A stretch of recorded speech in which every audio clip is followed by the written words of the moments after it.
In 1973, Johnny Taylor sang a song, and some of the lines define my life today. When your little girl makes you mad and you get an attitude and pack your bags, 5 little children that you're leaving behind, son, you're going to pay some alimony or do some time.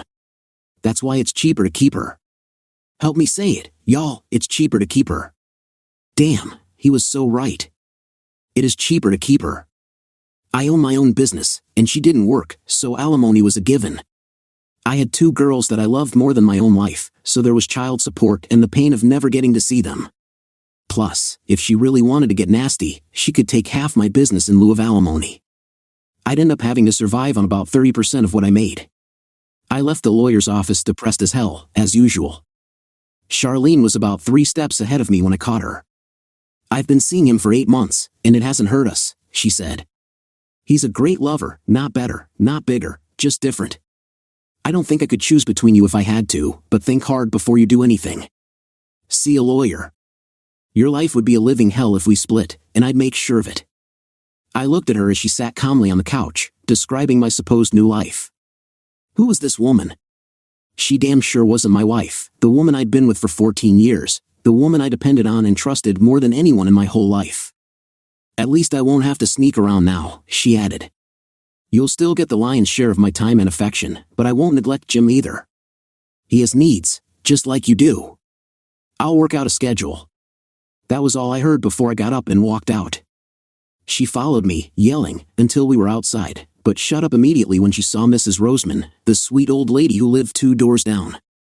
I smiled and nodded as Charlene turned back into the house, hissing, "Get your butt in here now." She was watching as I drove away. I stayed gone 2 days.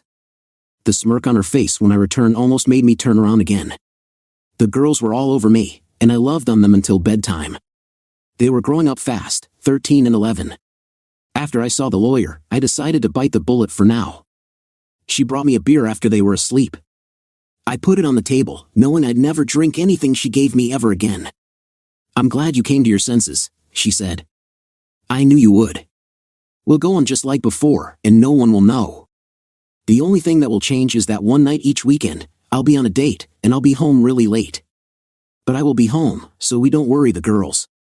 She sat back with that familiar smug look on her face. I knocked that off pretty quick with the speech I'd rehearsed. Who said I came to my senses?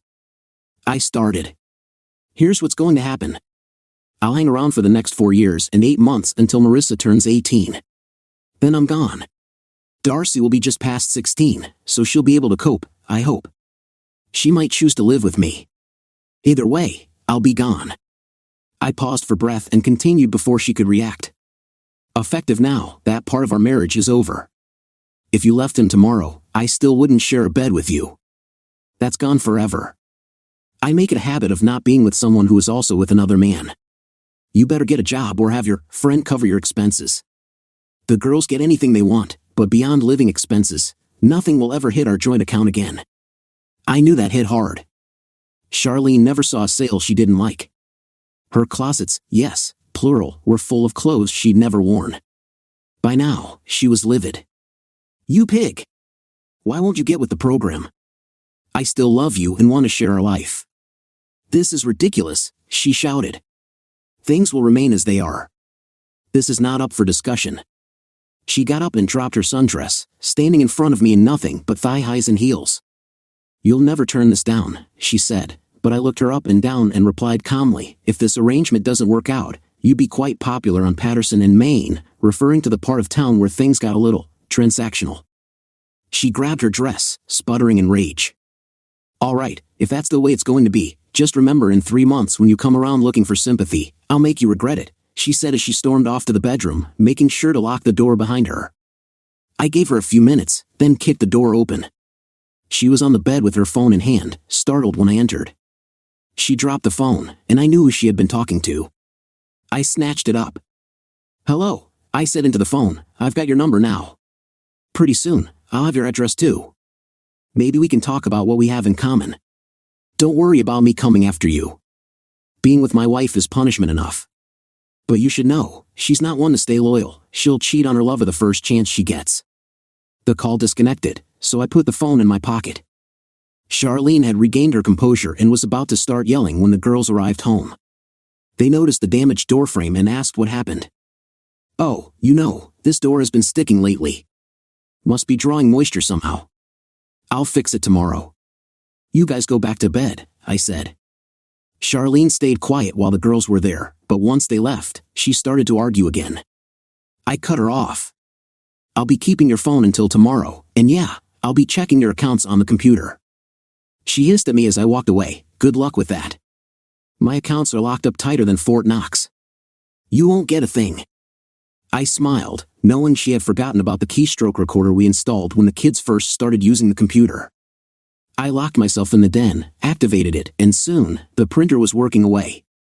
I had to add more paper, but eventually, I got all her emails, her searches, and everything she'd purchased over the last year. It turned out she wasn't the sharpest. She let him talk her into sending lingerie photos and some things I had never seen her wear. Then there were the nudes, followed by a 10-minute video where she entertained herself with a large toy. He had sent some photos of himself too, nudes, and even a video of him talking trash about what they'd do the next time they met. That was definitely hitting the internet at some point. At least she wasn't lying about size. He wasn't any different from me. It made me sad, though. She could have at least traded up. Even worse, he worked for the county as a permit supervisor. They'd met when she went to pick up the permit for my workshop. That's what I called it anyway. It was really a man cave, a place I'd retreat to when the estrogen in the house became too much. I had a pool table and a 50-inch TV in there, and during football season, I even had cable installed. The neighbors would come over to watch games with me, which most of the wives didn't mind. Charlene had to go back to the permit office twice when I added more things to the workshop. That's when the flirting started, then the coffees, the lunches, and eventually, the affair.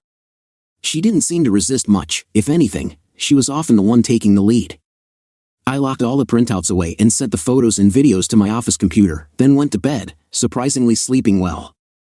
The next morning, I put on a cheerful face for the girls and made them breakfast while they chattered about school, boys, and their favorite music. The boy bands all blurred together for me, and I mostly tuned it out. They were too young for anything serious, thank God. Marissa, our 13-year-old, was starting to develop, and boys were noticing. We let her go out with groups of friends, always supervised by a parent, of course. They paired off, but as long as nothing foolish happened, we allowed it. The idea was that by the time she could date for real, she'd have some experience and hopefully avoid making any big mistakes. Darcy, who we called Echo because she always repeated whatever Marissa said, was only 11, so she didn't go on these outings yet. But we made sure she had plenty of opportunities to socialize at sports practice, dance lessons, band, and drama classes. One car or the other was always on the move. The girls were talking about their after-school activities when I dropped the first bombshell. "Sorry, girls, I've taken on some new responsibilities at work, so Mom is going to be your main chauffeur for a while. Since she doesn't work, I'm sure she can handle it." "Right, honey?" If looks could kill, I would have been a smoldering pile of ash. Charlene quickly told the girls they might have to ride with their friends sometimes. Why? What could be so important that you'd leave your kids to bum rides? If you need to do anything, you have all morning, right, girls? I asked. They agreed instantly. Yeah, Carol's mom is kind of creepy, and Jenny's dad stares at us. Please, Mom? Charlene was trapped. She fumed as the girls left for school, realizing I was right. All her rendezvous were scheduled for the afternoon, after all. As soon as they got on the bus, the conversation turned intense. "You know, that's the difference between us," he said. "It seems like lately all your focus has been on things that aren't very productive. You should start using your head more, especially when it comes to your kids." Before I left, I mentioned, by the way, I had the house wired for sound and video. If you bring him here, it will be online within an hour, consequences be damned. She was still trying to speak when I walked out the door. During lunch, I reviewed the footage and watched her frustration as she searched for the hidden cameras. Good luck with that, as even I didn't know where they were. The installer had advised me not to reveal their locations, suggesting that if I did, I might give them away. I got to listen to some intriguing phone calls, including several with her lover. He was being particularly difficult, complaining about how their afternoons had been disrupted and saying he would cut off the financial support. I checked this morning, and he had canceled all my cards. Our bank balance was down to $280, with a $200 power bill due today via automatic draft. She discussed a backup plan, but he seemed unsure about it. Before we go that route, he said, let's give him a few days to cool off. If we leave now, I'll be in a worse position than him, and we won't gain anything. Despite the situation, she suggested continuing to challenge him, as it seemed to calm her down. However, it appeared that this was not the response she was looking for. So, your solution is to let him take advantage of me in other ways? She questioned. How am I supposed to do that? Just ask him to be more aggressive? Bob has trained me well, so don't worry about any discomfort. The minute I mention it, he would know something was up, and things would really deteriorate. I'm starting to feel that your professed undying love for me is questionable. He protested loudly, I do love you, but let's be practical. If we both leave our spouses, everyone will know why. We'll be broke, and neither of us has a solid job. My situation isn't exactly promising. For now, while we're still in this, we're living comfortably, you're getting everything you want, including me. We need to proceed carefully. I know he's messed up your afternoons, but we could meet for lunch. It won't be ideal, but it will keep us going. She asked, where would we meet? He's cut me off, so I can't afford a motel room, and I'm not keen on meeting at your office. He suggested, let's meet at your house. We can be intimate there and leave the evidence behind for him to see. Although it's not the best plan, it's safer than other options. She hesitated, that's not a good idea. I can't find anything, but he says the house is wired. If we meet here, it might end up online in less than an hour, and I believe him. He replied, we'll need to stop and let him calm down. At least you won't be without if you see your wife in the meantime. After their call ended, she sat there with a confused expression. Perhaps the ideal life she had envisioned was being overshadowed by reality. I knew her well enough to understand that once she made up her mind, she was unlikely to change it. Later, I checked on her and saw she was at the computer, realizing I had locked her out. She screamed, you pig, and went down a list of curse words. I was a bit surprised at her extensive vocabulary. Deciding to have a little fun, I gave her a call. Before she could speak, I started with, hi honey, my voice dripping with sarcasm. Are you having a good day? You can stop fiddling with the computer now. To quote your words, I've got it locked up tighter than Fort Knox. Oh, and another tidbit for you, your phone will be shut off by the end of the day. But don't worry, I've ordered you a new one, it should arrive tomorrow. I hope you like it. That was all she managed to say before I hung up. I heard the rest of her reaction on the surveillance equipment, the cutting-edge stuff my tech-savvy friend installed while she was with her lover. After discovering them, I watched her expression change when I gave her the new top-of-the-line phone that evening. The next day, when she tried to use it, she found it had a child safety feature that worked perfectly for me. The phone was restricted to calling only the kids' schools, my office, my personal cell, our doctors, her mother, my parents, and 911. Any attempt to call a different number caused the phone to shut down for 30 seconds before resetting. As soon as she tried to call her lover, after the phone reset, I called her. Hi honey. I guess by now you've figured out that the phone only works for preset numbers. It's tough without a phone and computer to contact your partner. I'd say I'm sorry, but unlike you, I don't make a habit of lying. Now that your days and afternoons are free, here's a suggestion, get a job. You'll need it. I'll buy anything the kids need, but you're on your own otherwise. Maybe you'll finally wear some of those clothes that still have the tags on them. I hung up before she could respond. When I got home, the atmosphere was frosty. I got home and found she was barely able to keep herself composed around the girls. Once they were asleep, we went into the basement, where she broke down and vented her frustration. I decided to change my approach and listen as she got emotional, pleading with me to understand that her affair was just a temporary fling. She promised that it would end soon and that she still loved me, urging me to come to bed with her to prove her love. I surprised her when I laughed. I'd looked up cheating excuses online and found a book titled The Cheater's Guide. It included various strategies for dealing with a spouse who discovers an affair, including minimizing the impact and promising to return to the marriage. I told her, say I accept your proposal. What's in it for me? I'd still have to pay the bills and handle everything a married person does, but now I'd have to share you. As a businessman, it doesn't sound like a good deal to me. You get the option of seeing someone else, and I'm left waiting. That's not acceptable. I continued, since you've declared an open marriage, I'll be looking elsewhere. There's a sales rep who comes by once a month. She's quite attractive and very fit. I'm considering asking her to lunch next week. I'll explain our situation and see if she's interested. I've been available for 16 years, but that wasn't enough for you. She seemed taken aback. Why would you need anyone else when I'm available? She asked. I replied, you didn't think twice about finding someone else, did you? I felt a wave of relief when I discovered your infidelity. There's a term for men who allow their partners to be unfaithful while they stay loyal, just as there's a term for women who cheat on their husbands. The trust in our relationship has clearly been broken. You might want to reflect on that while I take some time to myself. I need to focus on work, at least one of us does. She was still protesting as I left. I knew I needed a plan, and quickly, before she started causing more trouble in my life. I had an old friend, the son of our neighbors, who had always been a bit socially awkward. Growing up, we were the only boys on the street, which drew us together and led to a lasting friendship. He was slightly autistic, a high-functioning type with exceptional skills in computer and abstract problem-solving. If anyone could help me, it would be him. He'd been designing computer games since he was 14, selling his first at 16.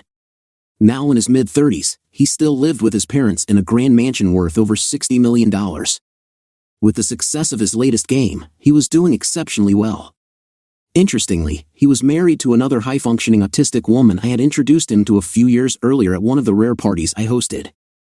She was the daughter of one of my major clients and usually quite reclusive, but she insisted her father bring her, claiming something significant was going to happen.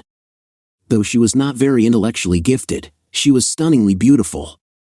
When she first met my friend Harry, she took his hand and said, June 17th. The event was set to take place at Emmanuel Lutheran Church on 2nd Street in Broadville.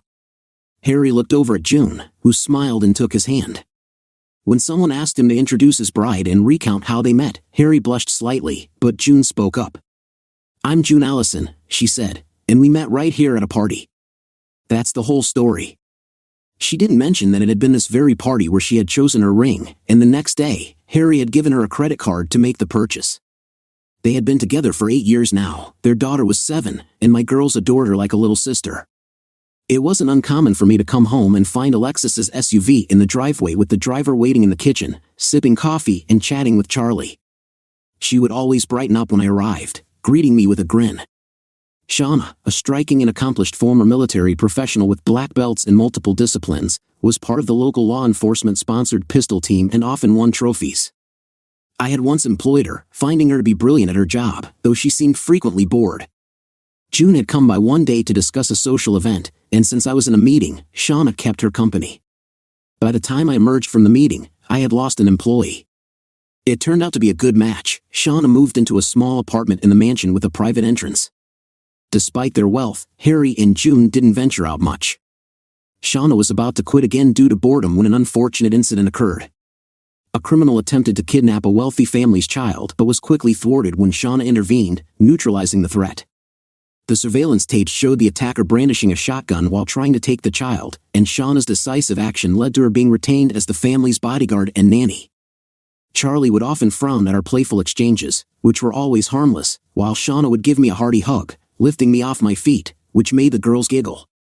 The girls had vacationed with them a few times to exotic locations, and though we were invited, Charlene always found reasons for us to stay home. Upon their return from these trips, I was impressed with the photos, particularly those of Aunt Shauna in a thong bikini. Despite Charlie's reservations, our families were closely connected, and I trusted them all implicitly. Harry was surprised by my observations, but June was less so. I had sensed a distraction in her during recent encounters, and at our last party, I caught her in the garden sitting unusually close to another guest. When she saw me, she quickly moved away, and I had a fleeting impression that I had just missed witnessing a kiss. She seemed to avoid me for the rest of the evening, sticking close by me after that. I had intended to address the issue, but it didn't seem concrete enough to confront her about a potential kiss. I remember that night, we often split up at these gatherings to talk with different people. June had disappeared but reappeared and stayed by my side the rest of the evening. I had been contemplating my situation and had a long conversation about my priorities. What exactly do you want, Jack? Someone asked. I want to keep my girls in my life first and foremost. That's the most important thing to me. I also want her to regret her actions. We're done. She doesn't realize it yet, but when she does, I fully expect things to get ugly. I don't want to end up broke and alone when all is said and done. Nodding, he asked about the size of my house. They had been there enough to know, but he didn't ask unless he had a reason. We had gotten a really good deal on the house in an older neighborhood with large lots and plenty of mature trees. We bought it for about 60% of its normal cost because the owner was elderly and hadn't maintained it. She received enough from the sale to enjoy her days in a nice retirement community, and I got a 4,400 square foot 2-story house with a full basement. We had purchased it when the girls were very young, so it was the only home they had ever known. We spent every spare dime for 5 years restoring it, and now it was worth over twice what we had invested. Charlie loved the place, and I knew she would do her best to keep it after the divorce. The conversation shifted when he asked about the basement and the work we had done on the house. We had left the basement alone with a vague idea of fixing it up for the girls to entertain their friends. By my estimate, the basement was almost 1,100 square feet. Jack suggested remodeling it, making it into a nice apartment, adding a separate driveway, and having it rewired for a separate electrical panel. That way, it would be completely independent from the rest of the house. If you did end up divorcing, you'd have your own space and full access to your children. She wouldn't be able to object, your lives would be separate, and you wouldn't have to see her if you didn't want to. I can't imagine a judge rejecting such a plan, especially when it benefits the children. I realized I hadn't thought of that before, probably because I'm just an average guy, not a genius with extraordinary IQ. Shah offered another option. She could take more drastic actions, though I wasn't keen on that. I still had some respect for Charlie as the mother of my children, so I wanted to approach the situation carefully. Shah wasn't thrilled but agreed to help with the initial plan before checking on the children.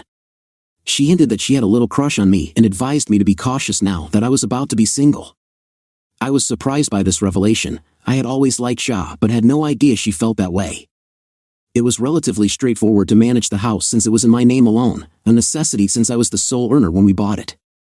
I consulted several contractors and architects before finding a plan I liked best. Following my lawyer's advice, I eased up on Charlie a bit, giving her an allowance, not unlimited, but enough to go out to lunch with friends and do a little shopping. I also took her Mercedes in for some work, installing a GPS and anti-theft system. With it, I could remotely shut down the engine from my phone or computer. I noticed her lunches were running long and decided to investigate. She would have lunch with her friends and then visit a friend's house for a while. Using the GPS, I monitored her next lunch outing and, when she started heading towards her lover's house, I shut the car down remotely. She called me in a panic, saying the car had stopped and wouldn't start. "I'm stuck, where are you?" She had to tell me she was all the way across town from our home. "What in the world are you doing there?" "I was going to drop by Beverly's. We went shopping the other day, and I left a bag in her car." "Isn't Beverly at work?" "Yes, but she left the bag in the garage." I enjoyed the moment. "Try the car again, Charlie. I bet it starts right up." She did, and it did. However, she got about 5 blocks before it stopped again. When she called back, I told her the best thing she could do was try to get back home. She didn't understand immediately but started for home. When the car cut off twice more, she began to get the idea. I recorded her frustration, including her telling Marissa to leave the room when she tried to calm her down. The look of hurt in her child's eyes was heartbreaking, but the damage had already been done. Things were a bit tense between them afterward. When she asked about the basement, I told her it was finally time to fix it up for the girls, as they would soon need their own space. She interpreted this as me accepting her lifestyle. Charlie used some of her allowance to buy a burner phone, which I found and had bugged. It seemed there was trouble in their plans. Apparently, they had made arrangements to leave their spouses and settle down in my house, with me covering most of the expenses. My actions had disrupted their plans. "Maybe we should call the whole thing off, at least for a while," she said. "He's not reacting as we hoped, and I'm afraid he'll do something drastic." He scoffed. "He's not going to do anything. You've got him by the short hairs because of the kids. You know he won't do anything to hurt them." She sighed. "Maybe not them, but we're fair game. I've seen him at work. He can be quite ruthless when he needs to be. He's made my life very difficult, but he hasn't done anything drastic yet. You're a whole different matter. You have a very public job working for the county. An affair with the wife of a prominent local businessman would make great news. You'd be out of a job before the ink dried, and then where would we be?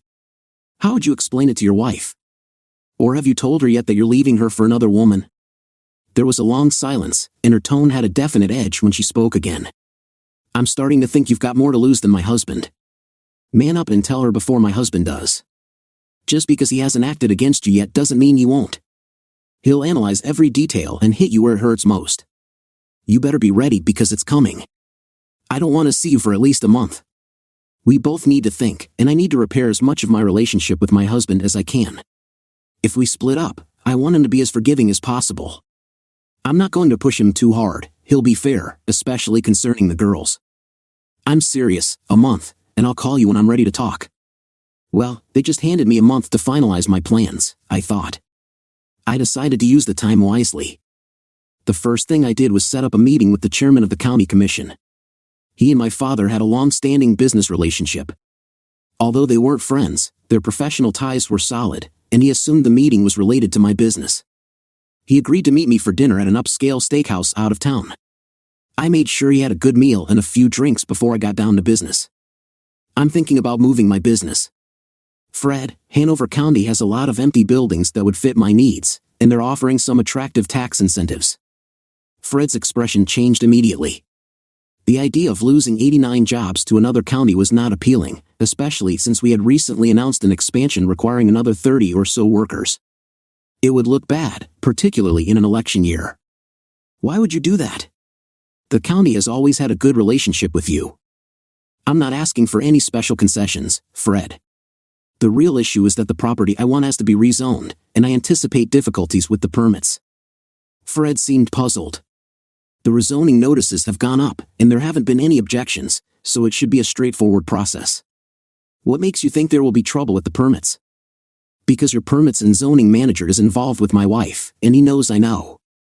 Fred looked visibly deflated. The scandal would be messy, and it would affect all departments in the county. Our local newspaper had an investigative reporter with a reputation for digging deep, like a bloodhound on a fresh trail. Fred stared down at his meal, now weighing heavily on him. You sure about this? I have video and audio evidence, including a scene with him on camera at his office, which shows unprofessional behavior on county time and property. What do you want? Well, his job on a silver platter would be nice. But aside from that, nothing at the moment. I do have some remodeling plans for my home that I need approved, if possible, without him knowing. I'll look into it.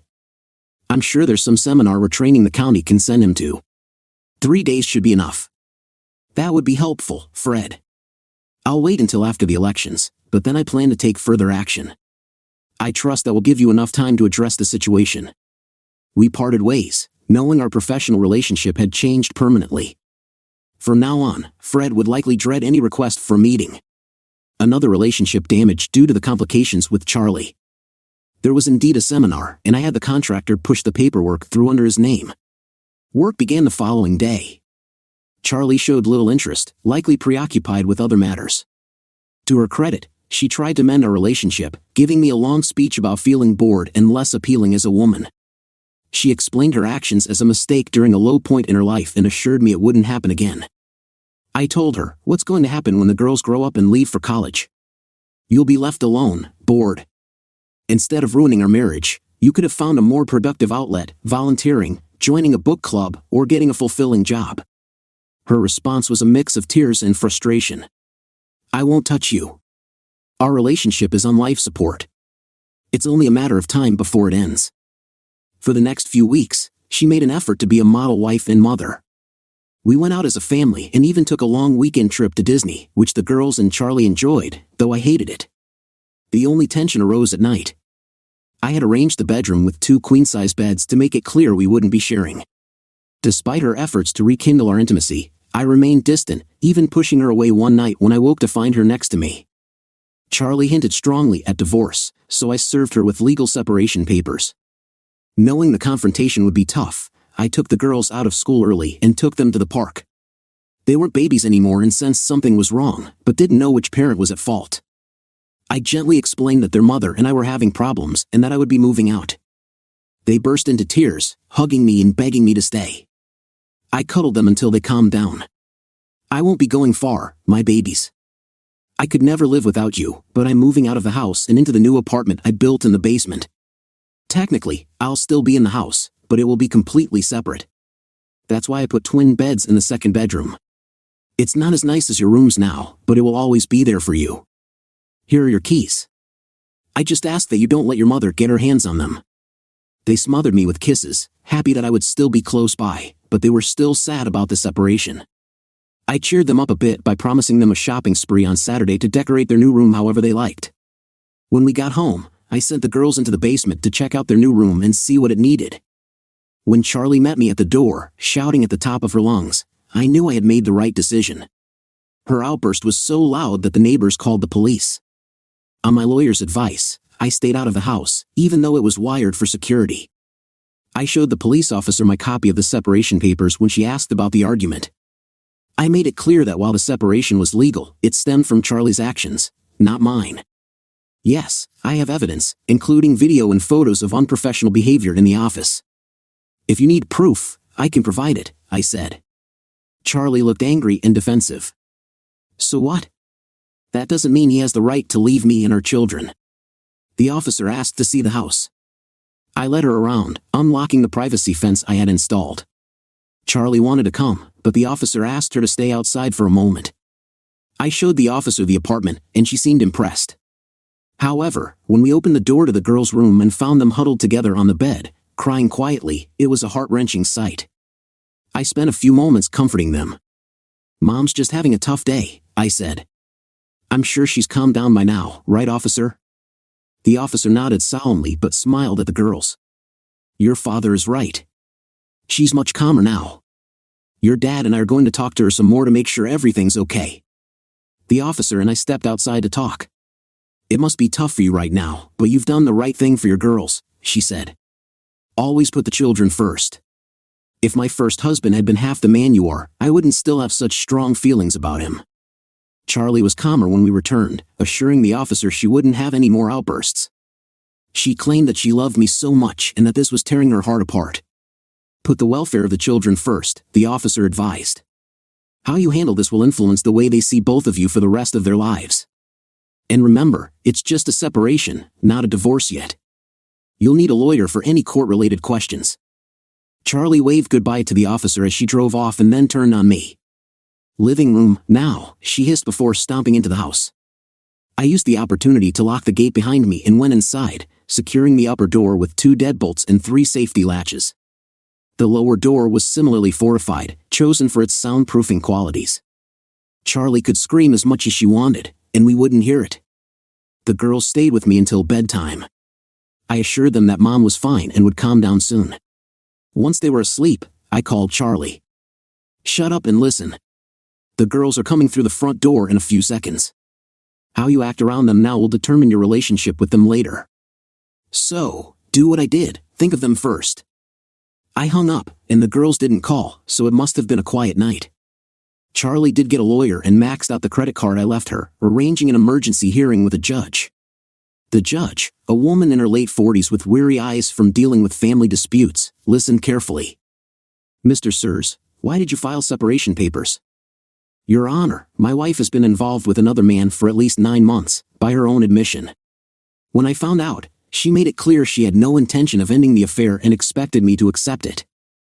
I could maybe have accepted this if it were just us, but we have 2 daughters, ages 11 and 13, and I didn't want to expose them to this lifestyle at their young age.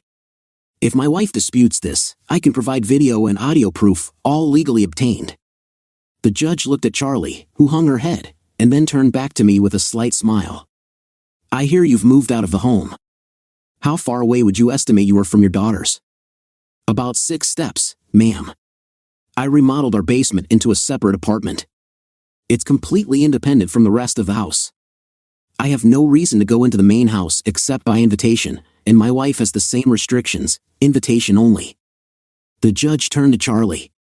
"It seems you need to make some decisions here, Mrs. Sears. If you really want to keep your marriage, you need to reflect on your recent choices. If this were a divorce action, I would recommend counseling. However, it's just a trial separation. You may end up back together when it expires, so I see no reason or legal basis to rescind it. The separation papers are filed and in order. At the end of the 90 days, you can renew it, drop it, or file for divorce. I wish you both the best of luck." We were ushered out of the chambers and found ourselves in the parking lot. "You're really angry, aren't you?" Charlie asked. "What a question."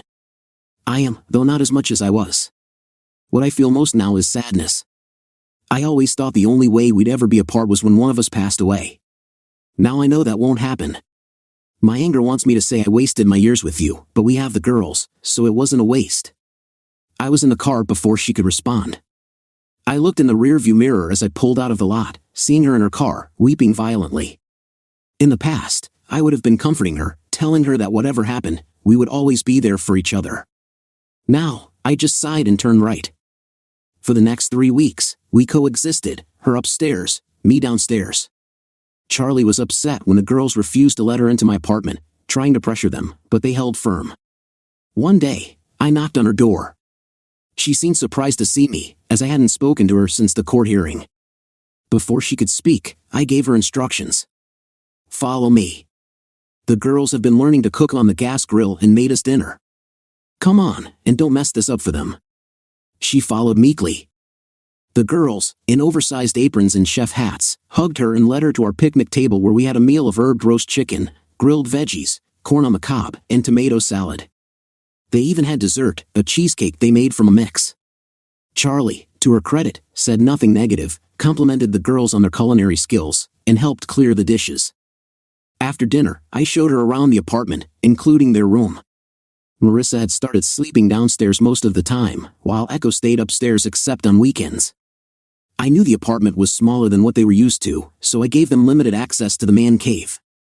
They had hooked up a gaming system to the big TV and occasionally had friends over for sleepovers. It was mostly girls, but sometimes boys would join, and a mother or two would stay until the boys left. Sometimes it was Charlie, most nights it was pizza, but occasionally the girls would grill under my watchful eye, serving burgers and hot dogs, and sometimes chicken or pork. With summer approaching and school nearly out, I bought an enormous above-ground pool, which made the girls more popular than ever. Most parents knew about our living arrangements but didn't comment. Some of the moms hinted around, and one outright told me she would be open to exploring a relationship if I was ever available. I thanked them graciously and promised to keep them in mind if I became unattached. This angered Charlie, especially when these interactions happened in front of her. She chastised me one night after the kids and parents left. Are you serious? That woman practically climbed into your lap while you were eating. Do you know how embarrassing that was for me? Not really. Do you think it was as embarrassing as finding out your spouse was involved with someone else and that all her friends knew about it and even helped cover for her? If it is, I can empathize. Besides, we were sitting at a crowded picnic table with the kids right there with us. I also told you from the start that I wasn't planning on being celibate. I didn't realize she had 3 tattoos, one of which is definitely provocative. Good thing it's only visible when she's in less clothing, I said. Charlie's reaction to this was clear. Allison, a big flirt, had joined her daughter and several other mothers and 2 fathers for a swim party the girls had hosted. There was a wardrobe malfunction that exposed more of her than she intended, and she retied her top, blushing deeply, while the husbands and I grinned.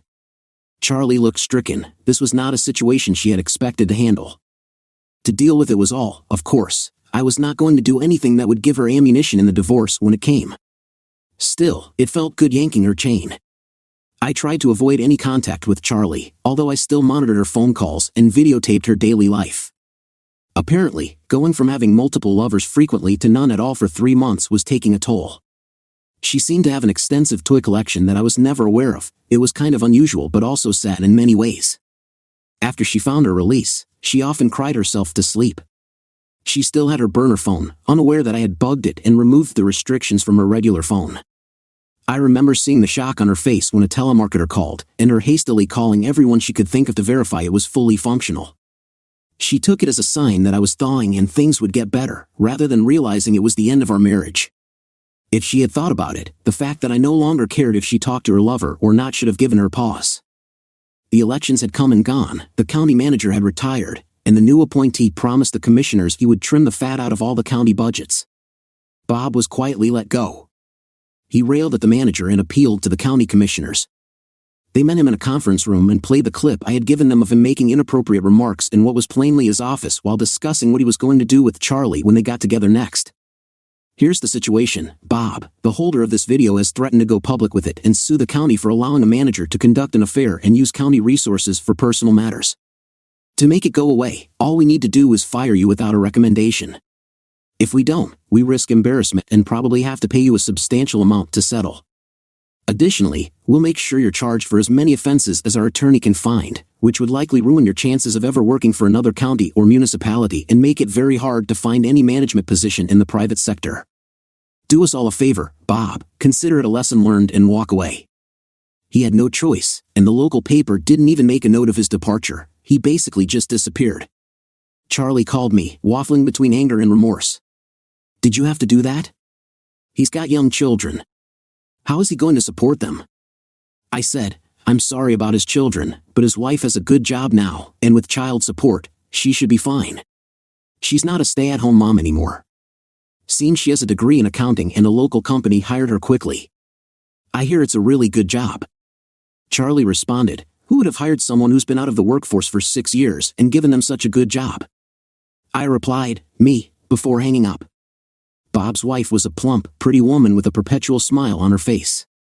It took me destroying her world to finally make it go away. What will I do now? His was the only income we had. How will I take care of my children? Her oldest was at school, and the 3-year-old was busy trying to climb all over me while I tickled her. I offered, you can come work for me. Word has it I'm a pretty good boss. Even if you don't take the job, I'll help you. It isn't my fault he betrayed your marriage and put you in this position, but whether it's fault or not, I feel a responsibility. This is a no-strings-attached offer. My kids are older and already know, but it still affects them greatly. I'm doing my best to minimize the pain, but I can't take it away. That is, of course, if you want to leave. If you want to stand by him, you have my prayers. But I have to tell you, this all seemed too smooth in practice to have been his first time. I appreciate your patience and apologize for the information I had to give you. If you decide to divorce, I can't help you with evidence. She tried to fight back the sobs as she held her daughter. She called me 3 days later in a tight, controlled voice. She told me he wasn't going to tell her about his termination or that the affair was over until she confronted him. I told her I thought he might hit her, and I grinned, saying that a bruise would make it easier to get him a jail cell and me a restraining order. I told her it would be a fitting end to a terrible situation. He stormed out, and I haven't seen him since. He doesn't have any money left because I cleaned out the accounts the same afternoon you told me what was going on. It wasn't done out of spite, well, not much anyway. He has 2 small children and they have needs. I wasn't going to let them lack for anything because of his mistakes. I've got enough to live on for 3 months. Is that job offer still open? She started part-time the next week.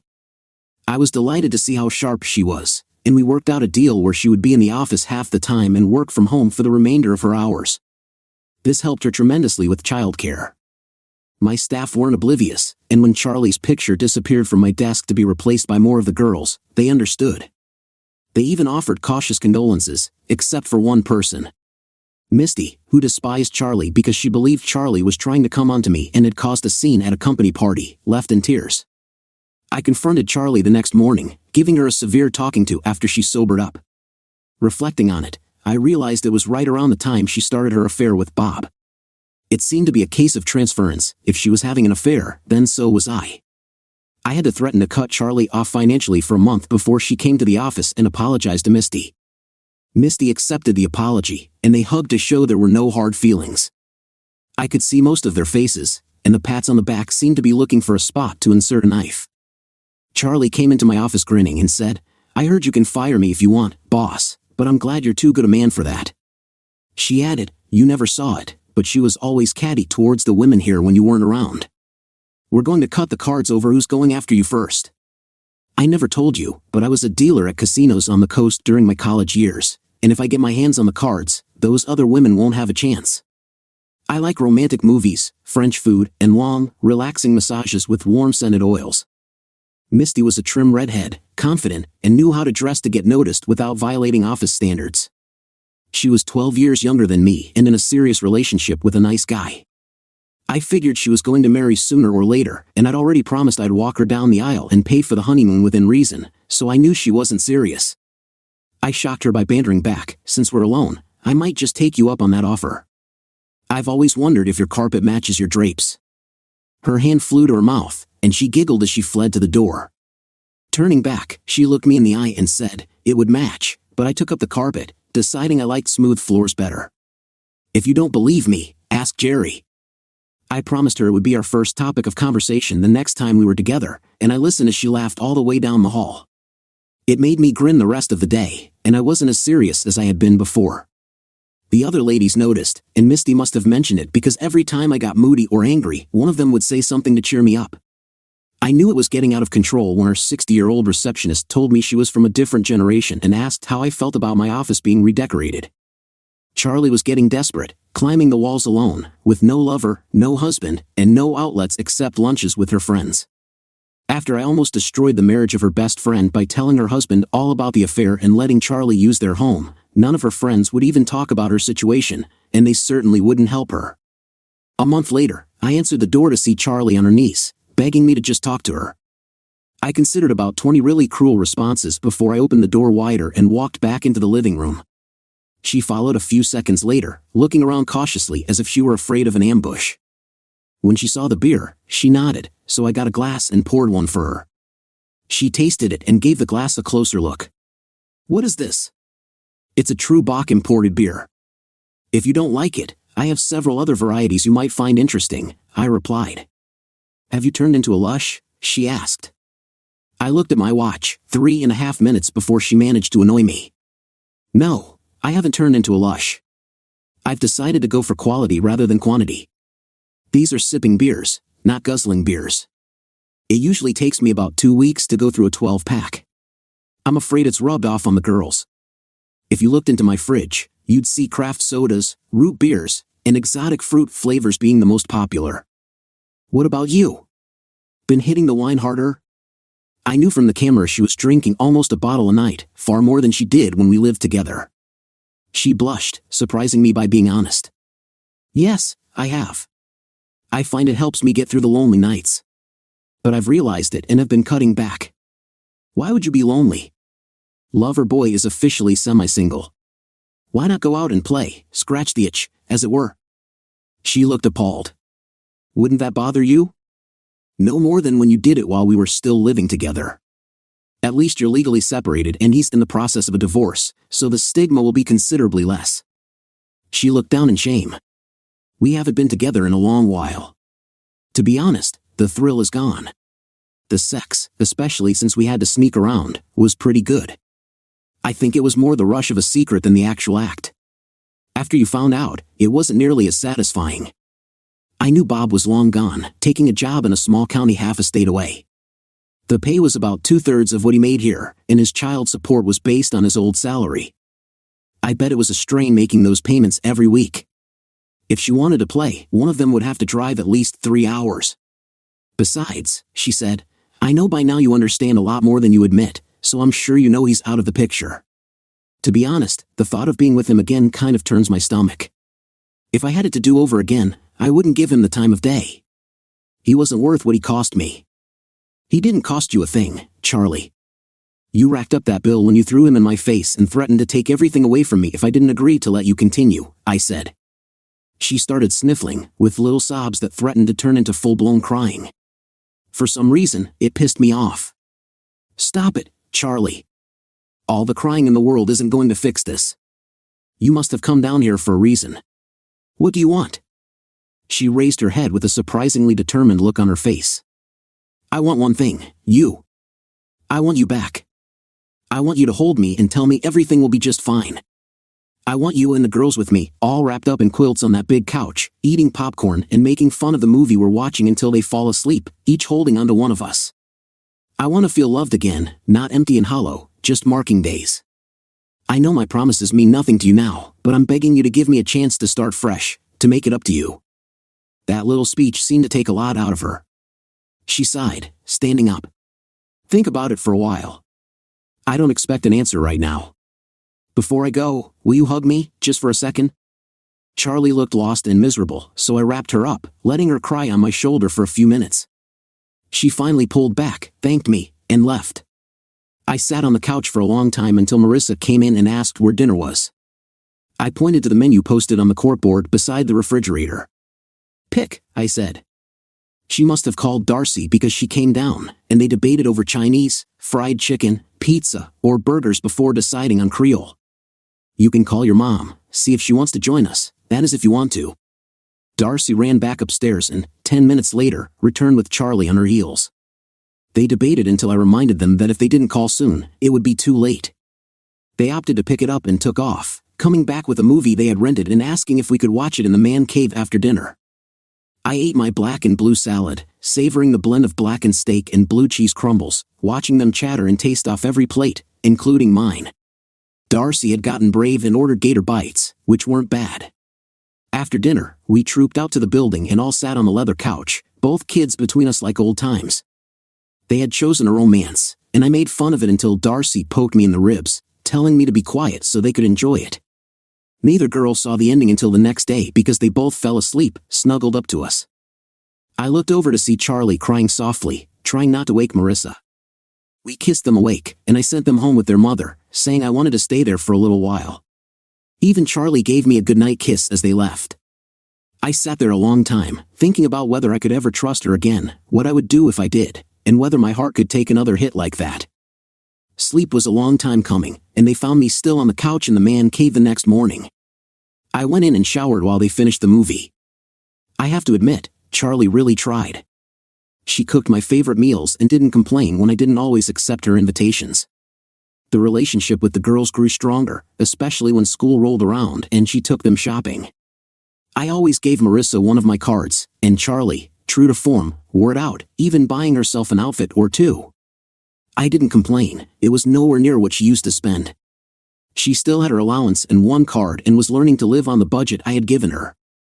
She surprised us all when she came to me asking for a favor. I've been thinking about my life a lot, Jack.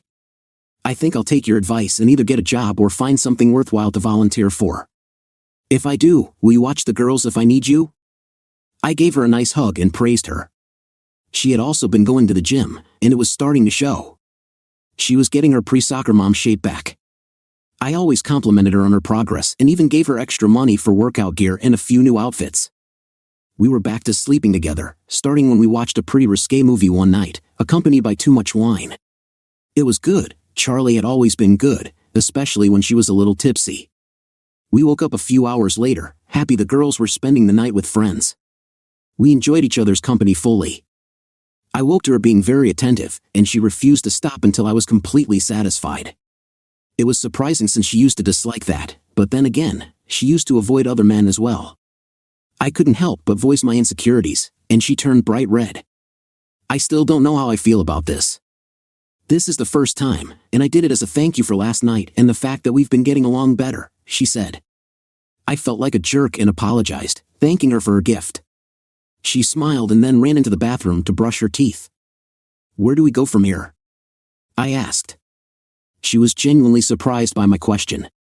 As far as you want to, but from now on, if either of us has an urge, I want the other to address it. I haven't been with anyone but you for months. Oddly, after I cheated, I became faithful. The thought of another man touching me turns my stomach. I believed her, mostly because I had access to her movements almost constantly. If she was fooling around, she was doing a damn good job of hiding it. 2 months went by, and we shared a bed about once a week, each sneaking to the other's house after the kids were down. I'm sure the girls knew they weren't babies anymore and they spent the night with one or the other instead of both, usually at the other house. Charlie got a volunteer position with one of the major charities, helping prepare events from fun runs to formal balls and dinners. The first 2 or 3 months, it was mostly daytime activities on weekends. Sometimes one girl or the other would go with her, and sometimes both. I went along a few times, which seemed to please her. As cooler weather came, they moved to more indoor venues, with events held mostly at night. I attended a few, admiring her new form and the gowns I had bought her, watching her get approached by others and shooting them down, often pointing me out. It was fun, and I did network a little, but it took too much out of me to do it regularly and still run my company, so I cut down to about 1 out of 3. Charlie acted disappointed until I asked her how she would like it if I got her up early, dragged her to work, and she still had to go to her job with very little sleep. She usually had breakfast with us the next day, showing us pictures on her phone of all the beautiful people. I didn't think much about it, opting to trust her because I believed she had learned her lesson. The video cameras were still in place, but I had stopped checking them weeks ago. We were slowly working our way back to each other. I had mostly gotten past what she had done, believing she was truly sorry and knowing the consequences if she slipped again. But pride doesn't go before a fall, complacency does. June called me one day asking me to bring the kids over for the weekend, me included if I wanted. Charlie had a 2-day event, so we kissed her goodbye, wished her luck with the project, and even invited her to come to their mansion and spend the night. She opted out, saying she would be too tired to drive the 35 extra miles. She told us to have a good time, kissed us all goodbye, and waved until we were out of sight. Harry and June met us at the door. The girls squealed and hurried away to get into bathing suits and hit the new pool. We weren't worried because we knew Shauna would watch them until we got there. I finally got settled in, changed, and headed for the pool. June commented on how much my girls had grown. Marissa is going to be a beautiful woman, Jack, and when Darcy matures, she'll be a living doll. I looked at the girls with new eyes, noticing how they had grown up. Now I need to buy a shotgun. The adult women there were something you couldn't ignore. June liked to be nude at home, which took Harry's parents a little time to get used to.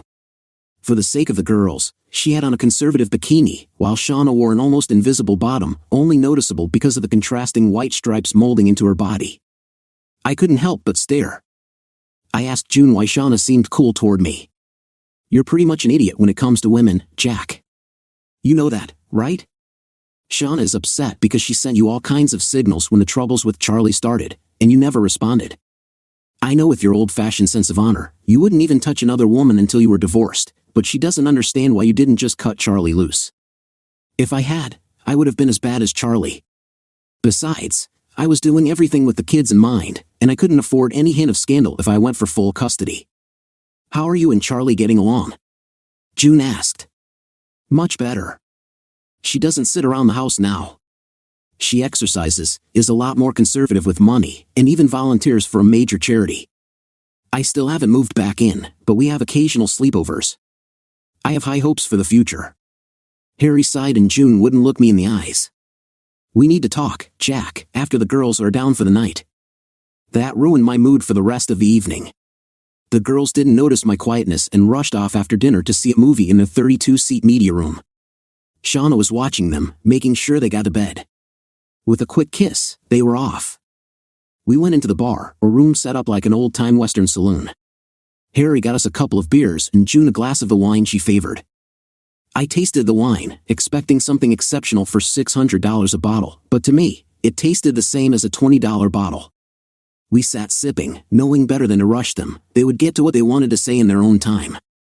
June finally started. You know we contribute heavily to several charities, right? Especially since we can write most of it off.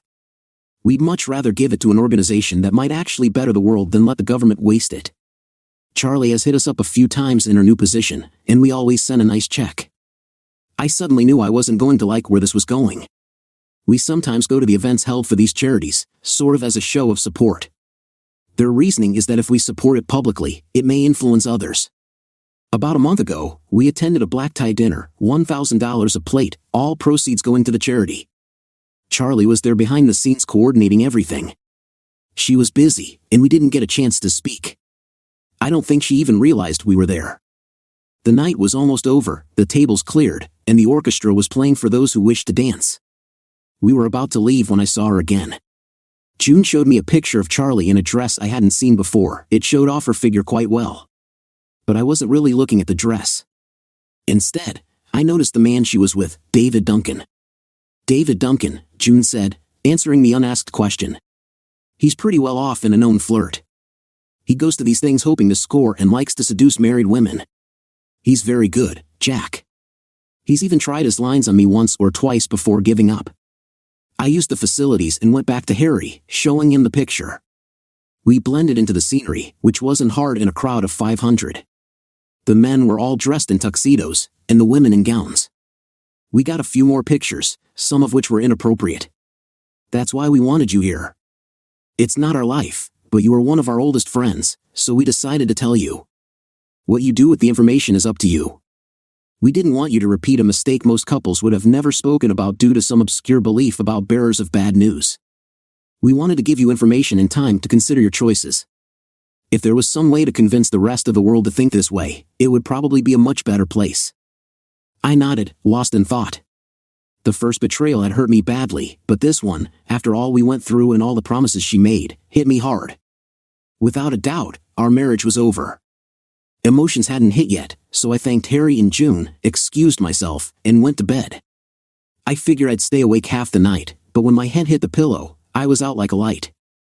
I woke up at 6, lying there reviewing what I wanted to do. The divorce was back on, without a doubt. I'd call the lawyer Monday and set it back in motion. I wasn't sure when I would tell Charlie or the girls, but I wasn't going to let much time pass. It was time to move on. I'd go my way, she'd go hers. I would still live in the basement until Marissa graduated, and maybe Darcy would come with me when I moved out. If Charlie had any sense, and judging by her actions, she had precious little, she would be agreeable for the sake of the girls. If not, she wasn't known for being agreeable. Time would tell. We spent the next 2 days watching the girls enjoy themselves, although we got into the activities as well. June had decided she wanted horses, so they built a 6-stall barn and filled it up. I was a little afraid of animals that huge, but the ones they purchased were known for their intelligence and gentle nature.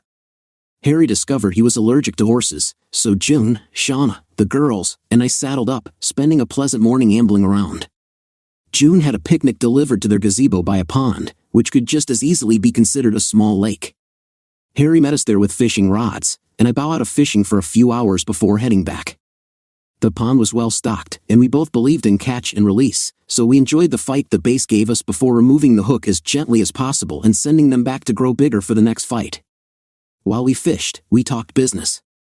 I owed my company to Harry. He and June basically insisted I started it all because of something I did for June out of kindness. June suffered from dry skin, not horribly, but enough to be uncomfortable at times. An offhand comment started me thinking. As a civil engineer specializing in water systems for multi-story buildings, I decided to create what we trademarked as the wall. It was one wall of your shower with padded protruding nozzles every 4 inches, from knee-high to neck-high.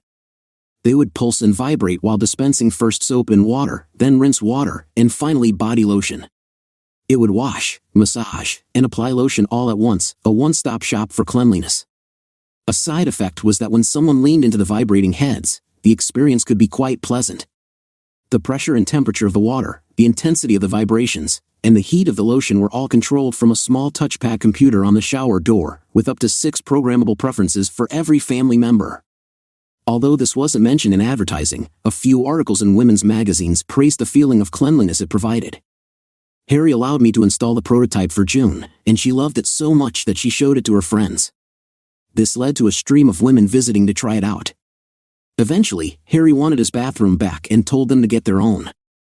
June then called me with 7 orders to be delivered as soon as possible. I surprised her by saying I no longer had the time or inclination to continue, it was just meant to be a nice gesture for friends. This led to a lengthy discussion about the costs of building it and whether I had protected the idea. Harry immediately loaned me his lawyer to secure the patents and draft a charter for an LLC. We rented a small industrial building, and I hired 2 people to help build the units for June's friends. We installed each custom-fit wall in their bathrooms to rave reviews. Their friends were wealthy, which was fortunate because the product was not cheap. It wasn't about keeping up with the Joneses but more about keeping up with the Gates and Buffetts. Harry and June loaned me $500,000 to start, and from there, the business grew. The first 2 years were covered by word of mouth and magazine write-ups. We ended up installing the units for many actors, sports figures, singers, and writers, even 2 former first ladies. 5-star hotels began adding them to their luxury suites. One former NFL quarterback was so impressed that he had me build a portable unit for his team's locker room. It stayed there for 2 months until the coach had it removed to stop arguments over who would use it next. My company then built a larger unit capable of holding 5 at a time and installed it in every professional and most college football and hockey locker rooms. Almost every major sport that required physical conditioning got involved. Harry ensured we had international patents and we took legal action against companies in France and Portugal, ending up with their assets. After the divorce, Harry planned to take the company global and to keep it out of Charlie's influence. I was okay with that, angry enough to not reward her but not enough to sabotage her. I decided to sell the company to Harry for a nice profit after deducting the debt. I would still work there as a manager for a very good salary. The arrangement was transparent, and when the divorce happened, I planned to offer Charlie 60% of our assets instead of maintenance and child support. I had calculated the amount based on my new salary and had it deposited weekly into an escrow account for the final split, to be used when the kids needed anything. I would give her the house as an $800,000 gift after the girls turned 18, ensuring they had a roof over their heads, and agree to cover all utility bills until then, unless she remarried. My attorney thought I was being too generous, but when I explained I was thinking of the girls, he agreed. The final deal left her with the house and $2.6 million.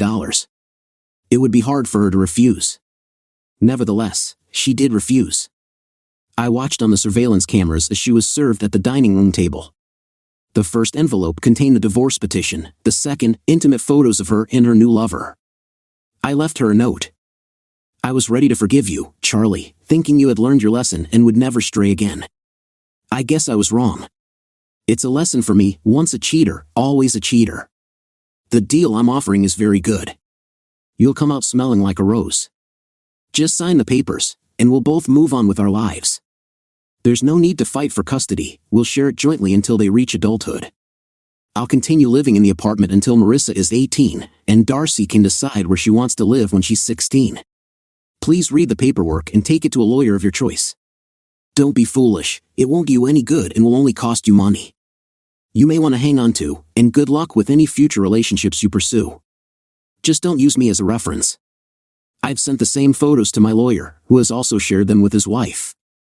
Be careful, this is an alienation of affection state, and a good lawyer could easily take most of your post-divorce settlement. Let's hope she's not that sharp. Charlie begged and pleaded, but it was to no avail. Please, Charlie, don't recite chapter and verse of excuses from the cheater's handbook. You wanted someone else, and you got him. I refuse to be your fallback plan. It's over. Let's not make this hard on the girls, sign the papers. In a few more years, when the kids are old enough, I'll be gone, and we'll just need to see each other for weddings and baptisms. Charlie cried and then got angry. Her lawyer was sharp and advised her to accept the offer. She explained that the lawyer was one of the best and that continuing to fight might result in a worse outcome for Charlie, especially with evidence of her infidelity. You cheated twice, and we have documentation of both incidents. This is a no-fault state, but he could pursue adultery if you push it, which might leave you with much less and still require you to pay him. Take the deal. Charlie countersued for mental cruelty and claimed I was having affairs with Shauna and Brenda Bobick. Brenda threatened to sue her for slander and defamation. Shauna visited Charlie and warned her that if she didn't stop spreading false accusations, she would make things difficult for her. Shauna hinted at having connections that could cause Charlie a lot of trouble if she continued. Think with your head instead of your emotions while you still have choices, she advised. By then, Charlie was cornered. Shauna's warning had been clear, and Charlie was left gasping, visibly distressed. A few weeks later, a woman I didn't know showed up at my office, saying it had to do with my divorce. I brought her in, turned on the video and audio for the meeting. I often use these for negotiations.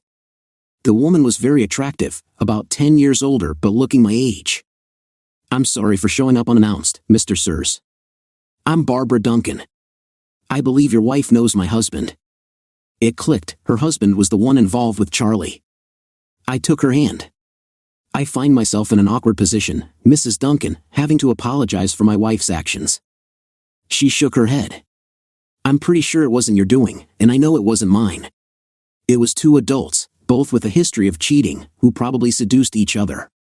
What I came to ask is a favor. It seems you have pictures and testimony I could use in my divorce. Would you consider sharing them? Just give me your lawyer's name, and I'll send it over. Barbara sighed. I don't have one yet. When everything hit the fan, he emptied the accounts, leaving me just enough to keep the house and our son in clothes. I don't work, and my future looks bleak. Once again, I found myself in the position of cleaning up a mess caused by someone else. I dialed my lawyer and asked Barbara to wait. John, I have a client for you, the wife of Charlie's new partner. Give her a time, and I'll send her over. And John, I'm paying. Maybe you should give me a discount. Barbara looked surprised, and I smiled. Don't worry, he's really good at his job, and I can afford the cost. It's the least I can do. You don't know me, but if there's anything else I can help with, just ask. Barbara started to cry, and I handed her some tissues. After a bit, I thought of Brenda, who might understand Barbara's situation. I called her, and she came to the office. Brenda, Barbara, you two have something in common. My wife has been involved with both of your husbands. I'm stepping out for a minute. I left them together for 15 minutes. When I returned, both women approached me and kissed me, which was unexpected. I sat there, slightly bewildered, with a different shade of lipstick on each cheek. I've been telling Barbara what a nice guy you are and that when her divorce is final, I'm coming after you. Don't look so shocked, you're my hero now. Focus, Barbara needs a job until her divorce is settled. She's perfect for the new position you've been discussing. She has a degree in international business relations and speaks French, Italian, and German. Looks like I've found your new international marketing director. You can thank me with a generous bonus in my next paycheck. Remember, I'm your head accountant, so I know your budget. Don't make me adjust it. Charlie had a meltdown. What's this about? Is this some sort of revenge, treating me like this while you shower others with support? I hit my absolute limit with her. Charlie, you need to be quiet right now. If you don't, the offer is off the table, and I'll make you fight for every single thing. I never imagined that when I married you, I'd end up propping up women whose lives you wrecked. This is all on you, and I'm done. Don't speak to me anymore. Contact my lawyer if you need anything. Don't worry about the girls, they can let me know if they need something. She was crying again, but I probably talked right over her. You can be sure of this, the divorce is going through, and before the ink dries, I'll be looking for someone else. The girls need a positive female role model, so go ahead and mess up another marriage or two. Send the women to me after you're done, and I'll do my best to help them rebuild their lives. Maybe they can form a support group or something. Goodbye, Charlie. I think my anger scared her, as she backed into a corner, wide-eyed and silent. I didn't even close the door when I left. The girls, well, they were upset. I tried to shield them, but they found out somehow. They went 3 weeks without seeing their mother before I persuaded them to spend the weekend with her. I told them, she's still your mother. She didn't betray you, and she still loves you. I know it's hard, but try to do it for the family. Darcy, with her 11-year-old eyes looking so mature, sighed and said, We'll go, but you're wrong, Dad. She betrayed us just as much as she betrayed you and took away our normal family life. It will never be the same. We'll do things with you and with her, but we'll never do them together again. We won't share collective memories. Love you, Dad. She gave me a big hug and walked away, looking so mature for her age. I might need to consider therapy for them, for all of us. It took 11 months and cost her about $600,000 from the settlement before she gave up. She asked for an hour to talk before signing the papers. I told her, what could you possibly say that would change anything? If you're sorry, I accept your apology. Otherwise, sign the papers. I'm not dealing with more drama. Darcy was now 12 and a half, blossoming into a rare beauty, while Marissa, almost 15, looked like a young model.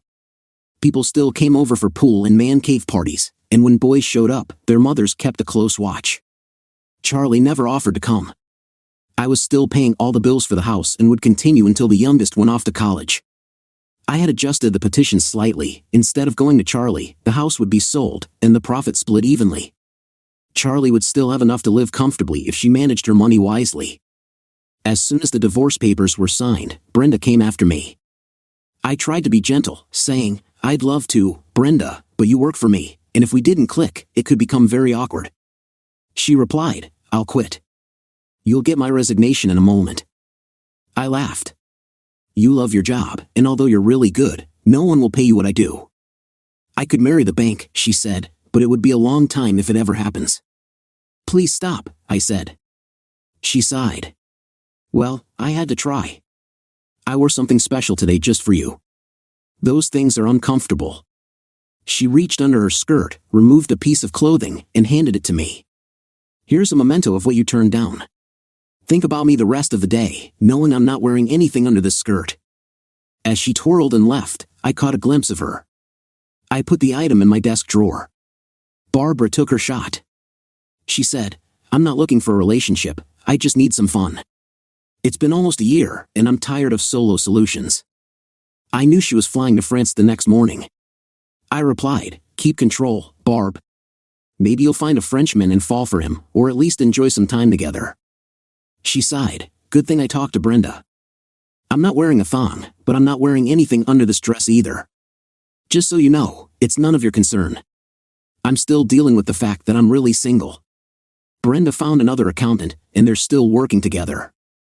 I wonder how well he's holding up under the pressure and what he's able to offer her. Barbara took my advice and found a Frenchman. She moved to Nice and now heads up the European division of the company. I spent about 9 months dating a few women I met through friends and social events. I discovered that, while I still had some physical attraction, nothing much developed beyond that. Harry and Jane did their best to support me. I had the girls over occasionally, and we had decent times together. Shauna had left, saying that while she loved the girls, it was time for her to move on. I was a bit disappointed, but I understood. 13 months after the divorce, Charlie got engaged to someone she met through her volunteer work. When I heard about the engagement, I wondered if Charlie might be more useful elsewhere, and she took the hint and left. I met her fiancé a few times. He seemed like a decent guy, and best of all, he hadn't been involved in any previous relationships that were broken up. The girls liked him. He had a good sense of humor and didn't try to act like a father figure. Sometimes he'd take them to the movies or out to eat while their mother was working. Oddly, I didn't feel threatened and was pleased they were adjusting well. Then, one day, they came home looking sad. Over the evening, I found out that Josh had broken off the engagement. I asked them if they knew why. Darcy said, "Seriously, Dad, it's Mom." What do you think happened? I had become comfortable enough with Charlie that I could interact with her without feeling revulsion, but I didn't encourage contact. I had removed all the surveillance equipment because it wasn't my business anymore. Still, I was tempted to turn it back on when Josh appeared. I wondered if Charlie was still behaving the same way she did when we were together. Thankfully, I never acted on that temptation. 17 months after the divorce, I came home to find an old friend sitting on my couch. Shauna had come into town and stopped by to see the girls. Marissa was 16, and I had bought her a car for her milestone birthday. She had chosen a 4-wheel drive Jeep, which was a lot safer than many other cars teens typically want. Shauna and the girls were popular at school, and it made sense for them to have a vehicle that could handle their activities. Darcy came bouncing up to me, excited. "Dad, guess what? Shauna wants to take us camping, and Star is going with us. Can we go?" I was surprised. Darcy was usually quite girly, and I couldn't picture her sleeping on the ground or getting dirty. Shauna was grinning when she said, "You can come along. I'll probably need help. Darcy can bring 2 friends, Marissa can bring 2, and Star can bring 2. Managing 9 girls from 10 to 16 might be more than I can handle." I said, "I doubt there's anything you can't handle. You'll have them organized like a well-oiled machine. Come with us, Daddy. We'll need someone to carry things and cook meals. You don't expect us to do everything, do you? We'll be on vacation." Marissa smirked and said, "I'm detecting a conspiracy here. All right, I'll make plans. I have some free time coming up, so it might be good to use it. Are you bringing that white bikini, Shauna?" Shauna, the warrior, actually blushed. "Not this trip. I'll probably keep it more appropriate since it's a group of young girls. I don't want them to see anything inappropriate." I blushed a bit myself. "Okay, I'll try not to be inappropriate around my daughters." They giggled, and I went off to order pizza while they planned their camping gear on Darcy's laptop. I had a feeling this trip was going to cost me a lot. Shauna visited every 2 or 3 days leading up to the trip to check on their purchases and make sure they were prepared. She made them practice setting up and taking down the tents until they could do it with their eyes closed. Star was often with her, showing she had inherited both her parents' intelligence and her mother's looks. I hadn't talked to Charlie in a couple of months. She had several men over, sending the girls to me for the nights she had dates. I couldn't help but think she wasn't much of a role model right now, but the girls seemed pretty level-headed about it. Then one day, she called, wanting to talk to me about the girls. My alarm system went off. This could not be good news. I met her at her front door, and she went straight to the point. "Stop poisoning my girls against me. I'm sick of hearing about Shauna. She can do this and that, but if you're involved with her, keep it away from my girls." It took me a moment to find my voice and another to calm down enough to sound reasonable. I started by laughing. From a woman who's had a parade of lovers in the last few months, you think the girls are naive enough to believe you're just sitting around all night? What a hypocrite. By the way, I'm not involved with Shauna, but even if I were, it wouldn't be your concern. I've tried to stay out of your business, so please stay out of mine. You look like you've had a rough time. Maybe you should get back to the gym, have your hair done, and take care of yourself, for the girls, at least. I left her shocked and in tears, just as Shauna drove up. I surprised her by giving her a passionate kiss. At first, she was taken aback, But then she responded, and before I knew it, we were caught up in the moment. We broke apart when we heard clapping and a door slam. The girls had rushed out when they saw Shauna arrive. It was amusing to see Shauna, usually so composed, blush. "Why did you do that?" she asked. I smiled. "Because I've always wanted to, and it exceeded every fantasy I had about you." Honestly, I did it partly for the shock value and partly because I wanted to see if it felt as good as I imagined. And I'd really like to try it again to make sure it wasn't just a one-time thing. Shauna grabbed me and kissed me again. When we broke apart, I surprised her by leaving a small mark on her neck. The girls dragged her inside, giggling uncontrollably, while I started up the grill. After dinner, Shauna came out alone for a quick make-out session. She traced the front of my shorts, and I nearly lost control when she touched me. "Nice," she said, turning to leave.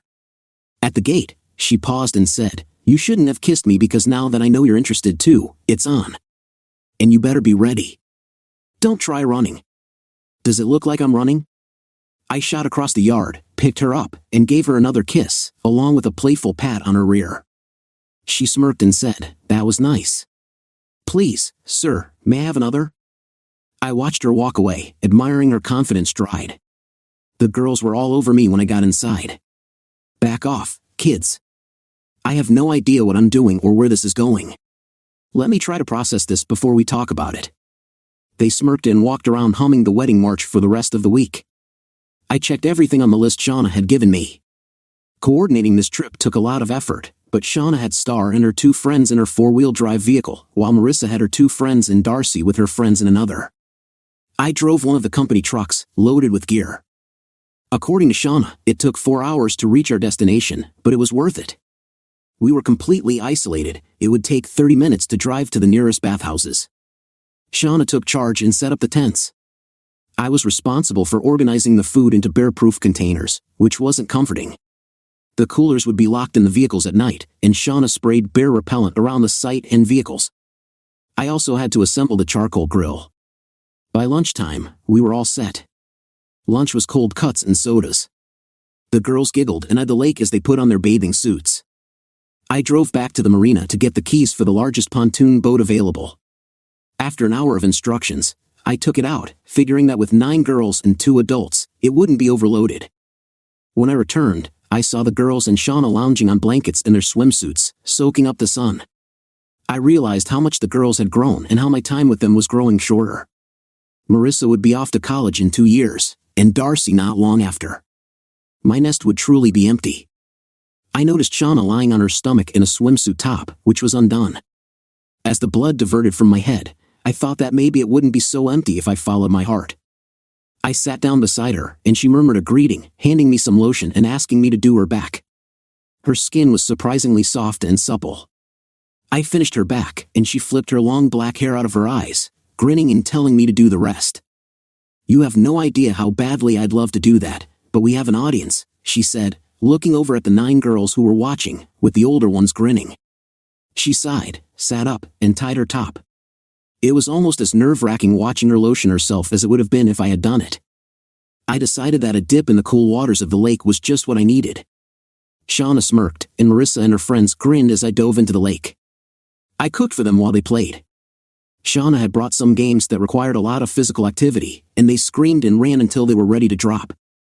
We fed them and then hauled them back to the bathhouses. I took my shower and then had to sit outside on the bench forever while 10 females went through whatever rituals prepared them for bed. They were nodding off in the vehicles, and we almost had to carry some of them to the tents. Every girl followed Star's lead when she kissed me goodnight and called me Uncle Jack. Every girl followed suit, and I received 9 very nice, very sweet kisses. Then the same thing started with Shauna, and soon every girl was giving Aunt Shauna a kiss.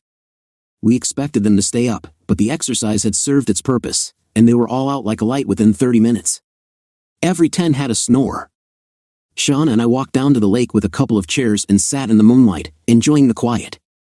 I had slipped a couple of bottles of wine into one of the coolers, and we shared a bottle, drinking out of plastic cups. Shauna must have had a pretty tiring day because she nodded off after half of the second cup was down. She was a solid chunk of muscle, and there was no way I would be able to carry her. I shook her gently, but she didn't respond.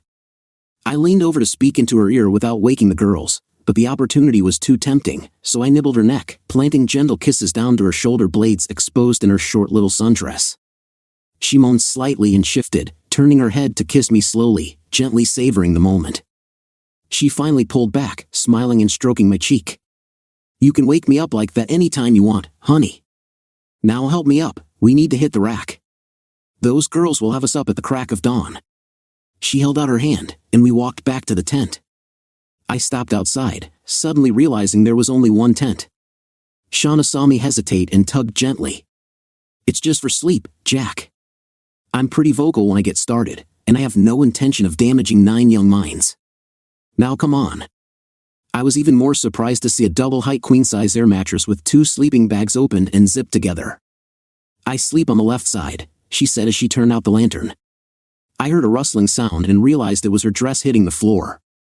She had on a tiny pair of white bikini panties and nothing else.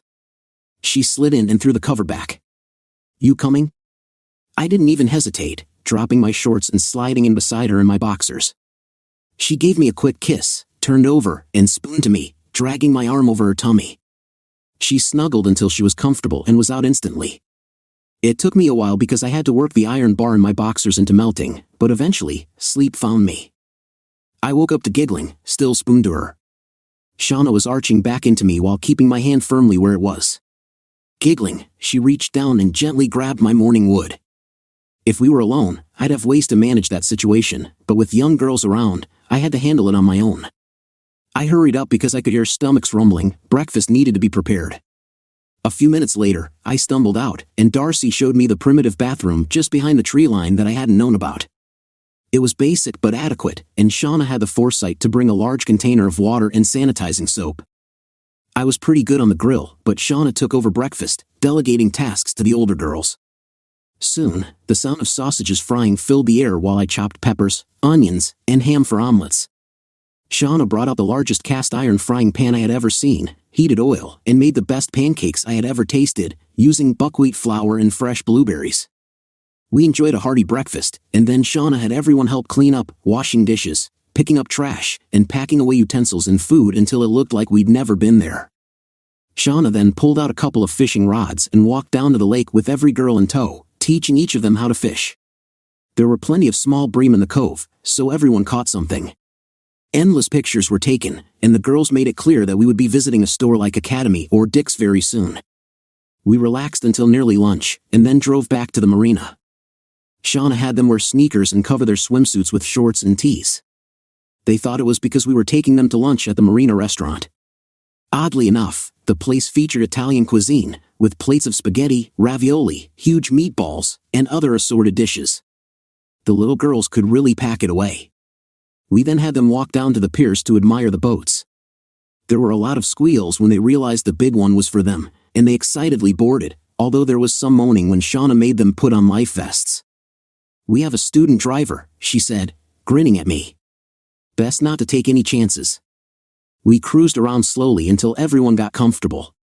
The jackets and clothes came off, and it was wall-to-wall swimsuits. The older girls received a lot of attention from passing boats, and when one guy shouted something inappropriate, I thought Shauna was going to overreact. "Relax, honey," she said. "I was a hormonal teen once, and you were too, a lot more recently than I was. They're just having fun. If they come too close again, though, they're all yours." She then walked to the aft deck, and after hearing some loud whoops across the lake, she came back, adjusting her top with a grin. I stayed quiet. We anchored in a cove and I uncovered the boat's best feature, a sliding board that shot you out into the water. A little pump kept water on the board to make it easier. Soon, they were going off 2 by 2, screaming as they went airborne. One little girl hesitated and it turned out she couldn't swim. The others, showing a lot of maturity for their age, offered to stop for her. Shauna saved the day by bringing her a life vest. She climbed the ladder with her, and they slid down together. I'm not sure who was screaming more, Shauna or Vicky. The cove was shallow with a nice little beach. We bumped the shore, tied off, and gathered firewood while the girls roasted wieners and marshmallows, sipping on sodas. Shauna had a quiet conversation with Vicky off to the side. A few minutes later, I looked up to see Vicky dog paddling by me. Shauna and I sat on the boat later, feet dangling over the side. I reached over and gave her a soft kiss on the cheek. "What was that for?" she asked. "For helping Vicky." "You're going to be a great mom," I replied. Tears sprang to her eyes as she dove off the boat, swimming out into the cove. When she came back, we helped clean up our mess, make sure the fire was out, and then slowly motored back to the dock. "Did I do something to hurt your feelings?" I asked. "If I did, you know I didn't mean to, and I apologize." She brushed my cheek with a tender smile. "You didn't say anything wrong, honey. You just gave me a compliment no one has ever given me before. I just didn't know how to process it." She leaned against me all the way back, holding my arm. I couldn't remember the last time I felt so content. The kids moaned when we got back until we told them we had 3 more days. They were still excited when we stopped for showers on the way back to camp. We had a light dinner that the girls fixed, insisting that Shauna and I relax. We sat in camp chairs, getting pampered. Shauna talked about her new job as part owner of a security service with 3 fellow veterans. Though successful, she wasn't fond of the erratic hours and travel. I told her about selling the company, surprising her. It didn't bother me. I had started it just to help a friend, and while the money was good, it wasn't my main focus. I wanted to provide a good life for my family and later just for my girls. Shauna sighed and held my hand. "I know you don't really show it, but Charlie hurt you more than you let on. I was married once, too. I loved him and thought he was my life partner until I returned from a deployment and found out he was divorcing me for what I thought was a good friend. She was 6 months pregnant. At least he had the decency to wait until I came home, but it still hurt." I was a little shocked she had never mentioned this before, and I found it sad.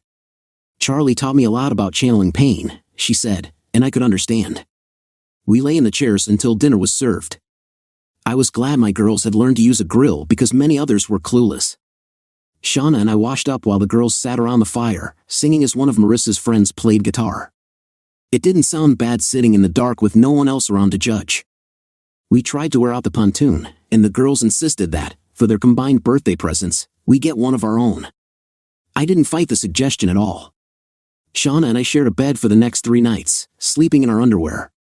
On the last day, the girls were almost frantic, trying to cram as much fun into the day as possible. It left them so worn out that they dropped off to sleep right after dinner, not even trying to sit up around the fire. Shauna kissed me and said, "Come to bed and I'll let you finish the massage." I was in bed before she could finish talking. I didn't have the willpower to wait any longer. Shauna reassured me that the girls were exhausted and would be sound asleep, so we could be quiet and gentle. We spent some intimate time together, and afterward, we fell back, exhausted but content. Shauna snuggled in closer and soon drifted off. I thought I heard her say "love you," but I wasn't sure. Lying there in the tent, surrounded by the sleeping girls, I realized I was the happiest I'd been in a very long time and went to sleep smiling. The girls got us up the next morning, and after a tremendous kiss from Shauna, we dressed and faced the day. Marissa, Darcy, and the rest of the girls had smug grins, and I knew there were no secrets in a tent. I looked at Shauna, enjoying the blush on her cheeks as we cooked our last meal.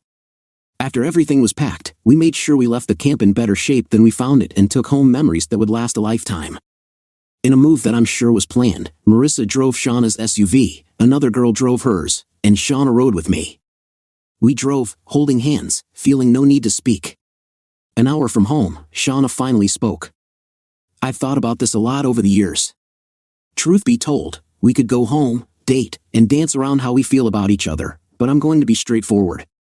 You will love me, marry me, give me more children, and spend the rest of your life with me. If you object to any of this, I'll get into my car when we get back, drive off, and you'll never see me again. Oh, and by the way, I love you." I thought for a moment and then replied, "Okay, I've thought about it. We'll go to the jeweler tomorrow to find you a ring, then start house hunting. I refuse to start married life in my ex's basement, so the sooner we find a home, the quicker we can set up housekeeping. You might want to bring the girls in for consultation when you narrow down your choices." Agreed? "Oh, and just to make it formal, Shauna Hunter, will you marry me?" She sat there for a few seconds before the tears started. Then, the tears gave way to a smug look. She texted someone and told me to pull over right away. I thought Marissa, who was driving the Jeep, was going to wreck the car. She pulled over so fast. Shauna jumped from the truck, raced around, and pulled me out before I could get out on my own. As 9 girls danced and cheered around us, Shauna gave me the most satisfying kiss of my life. Marissa, still holding her phone, showed me the message, "Operation a success." "Well done, troops." Shauna grinned, and with a playful smile, said, "You weren't supposed to see that," as she hugged me again. I sighed as I closed out my computer, reflecting on my 60th birthday and my last day of work before retiring. I had made plenty of money, and it was time to move on. Darcy had become a whiz at math and business, and after getting her MBA, she worked for Harry, learning the business from the ground up before taking over as CEO of a global operation. Marissa, following in my footsteps, got an engineering degree specializing in bridge building, a career that took her all over the world. She had found a life partner and adopted 2 little girls, my only grandchildren so far. Darcy was still married to her job but seemed close to an engineer she had met through her sister. My musings were interrupted when my wife came in with our twin daughters, who were about to graduate high school. They had chosen different colleges, wanting to live life as individuals for a change. Shauna was right when she said we would make beautiful children together. Shauna retired from her field the day we married, took over the management of her company, and later sold her share when she became pregnant. Our company was almost their only client, and Harry's empire had become huge. There were many times when the information they uncovered significantly altered business decisions. As I helped pack up the pictures on my desk, I stopped at one of our wedding photos. Shauna, June as the matron of honor, and 9 bridesmaids, 3 16-year-olds, 3 13-year-olds, and 3 10-year-olds, all looked elegant in their floor-length gowns, holding up their gowns and showing combat boots with a sign that read, "Operation Successful." We were retiring to our house on the lake, the same lake we camped at all those years ago. There were 2 huge pontoons and a speedboat tied to the docks, and all the kids from that trip were frequent visitors, bringing their own families and recounting tales of the lake adventure, as they called it. I doubted we would have much privacy, but that was all right. Whatever happened with Charlie, though I cared only about how it affected my children, he ended up with the house. She was far from pleased, and though she vented her frustrations, she soon realized her efforts were falling on deaf ears and eventually gave it up. What really upset her was when a house came up for sale a block over, and Shauna decided it would be the perfect place to start our family. After spending $500,000, she had a show house featured in a magazine. It boasted a full-sized in-ground pool and a hot tub, which we enjoyed until we nearly wore them out during the first year. Custody was never an issue since the girls were within walking distance from each house, though they chose to stay with us most of the time, especially after their younger sisters were born. By then, they were almost grown. Charlie remarried twice. The first marriage ended after 2 years when his wife was caught cheating. Fortunately for her, she had built a good public image, so she was protected. Brenda and Barb, for fun, tracked down Charlie's ex and offered her a job. The second marriage is reportedly an open arrangement, and they used the basement for recreational purposes. Maybe she got what she wanted all those years ago. We see her occasionally, and she still carries a grudge. Time hasn't been kind to her, and age is starting to show. Old habits die hard. She still prefers the mall over the gym. "Dad, hurry up. If we start now, we can still get an hour or 2 on the lake." I grinned, picked up my box, and walked out with my family to start the best part of my journey through life. Dear listeners, please share your thoughts in the comments section below, and don't forget to like, share, and subscribe.